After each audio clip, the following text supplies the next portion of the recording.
महर्षि दधीचि। बच्चों, आज हम एक ऐसे व्यक्तित्व के बारे में जानेंगे जिन्होंने परोपकार हेतु अपने हितों का बलिदान कर दिया। हमारे देश में ऐसे अनेक पुरुष और नारियां हुई हैं जिन्होंने दूसरों की सहायता और भलाई के लिए स्वयं बहुत कष्ट सहे हैं। ऐसे ही महान परोपकारी पुरुषों में महर्षि दधीच का नाम आदर के साथ लिया जाता है।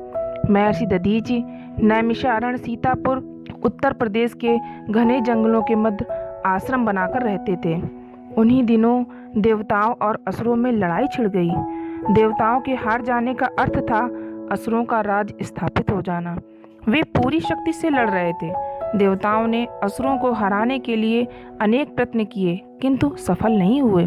हताश देवतागण अपने राजा इंद्र के पास गए और बोले, राजन, हमें युद्ध में सफलता के आसार नहीं दिखाई पड़ते। क्यों ना इस विषय में ब्रह्मा जी से कोई उपाय पूछें। इंद्र देवताओं की सलाह मानकर ब्रह्मा जी के पास गए। इंद्र ने उन्हें अपनी चिंता से अवगत कराया। ब्रह्मा जी बोले, हे देवराज, त्याग में इतनी शक्ति होती है कि उसके बल पर किसी भी असंभव कार्य को संभव बनाया जा सकता है। लेकिन दुख है कि इस समय आप में से कोई भी इस मार्ग पर नहीं चल रहा है। ब्रह्मा जी की बातें सुनकर देवराज इंद्र चिंतित हो गए। वे बोले, फिर क्या होगा? ब्रह्मा जी ने बताया, नैमिषारण्य वन में एक तपस्वी तप कर रहे हैं। उनका नाम दधीचि है। उन्होंने तपस्या और साधना के बल पर अपने अंदर अपार शक्ति जुटा ली है। यदि उनकी अस्थियों से बने अस्त्रों का प्रयोग करें तो असुर निश्चित ही परास्त होंगे।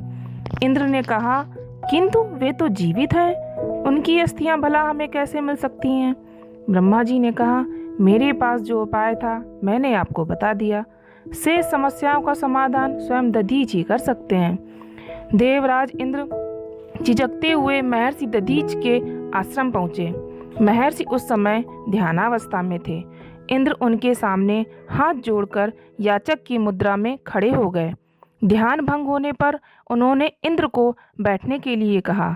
फिर उनसे पूछा, कहिए देवराज, कैसे आना हुआ? इंद्र बोले, महर्षि क्षमा करें, मैंने आपके ध्यान में बाधा पहुंचाई है। महर्षि, आपको ज्ञात होगा इस समय देवताओं पर असुरों ने चढ़ाई कर दी है। वे तरह तरह के अत्याचार कर रहे हैं। उनका सेनापति वृत्तासुर बहुत ही क्रूर और अत्याचारी है। उससे देवता हार रहे हैं। महर्षि ने कहा, मेरी भी चिंता का यही विषय है। आप ब्रह्मा जी से बात क्यों नहीं करते? इंद्र ने कहा, मैं उनसे बात कर चुका हूँ। उन्होंने उपाय भी बताया है। किंतु क्या देवराज, आप रुक क्यों गए? साफ साफ बताइए। मेरे प्राणों की भी जरूरत होगी तो भी मैं सहर्ष तैयार हूँ। इंद्र ने कहा, हे महर्षि, ब्रह्मा जी ने बताया है कि आपकी अस्थियों से अस्त्र बनाया जाए तो वह वज्र के समान होगा। वृत्तासुर को मारने हेतु ऐसे ही वज्रास्त्र की आवश्यकता है। इंद्र की बात सुनते ही महर्षि का चेहरा कांतिमय हो उठा। उन्होंने सोचा, मैं धन्य हो गया। उनका रोम रोम पुलकित हो गया। प्रसन्नता पूर्वक महर्षि बोले, देवराज, आपकी इच्छा अवश्य पूरी होगी। मेरे लिए इससे ज्यादा गौरव की बात और क्या होगी?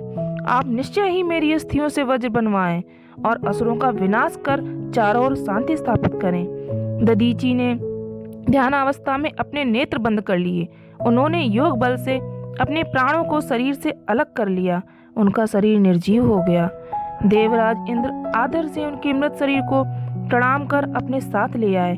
महर्षि की अस्थियों से वज्र बना, जिसके प्रहार से वृत्तासुर मारा गया। असुर पराजित हुए और देवताओं की जीत हुई। बच्चों, इस कहानी से आपको क्या शिक्षा मिली? इस कहानी से हमने सीखा कि समाज में सुख शांति के विकास के लिए परोपकार के भावना के विकास की परम आवश्यकता है।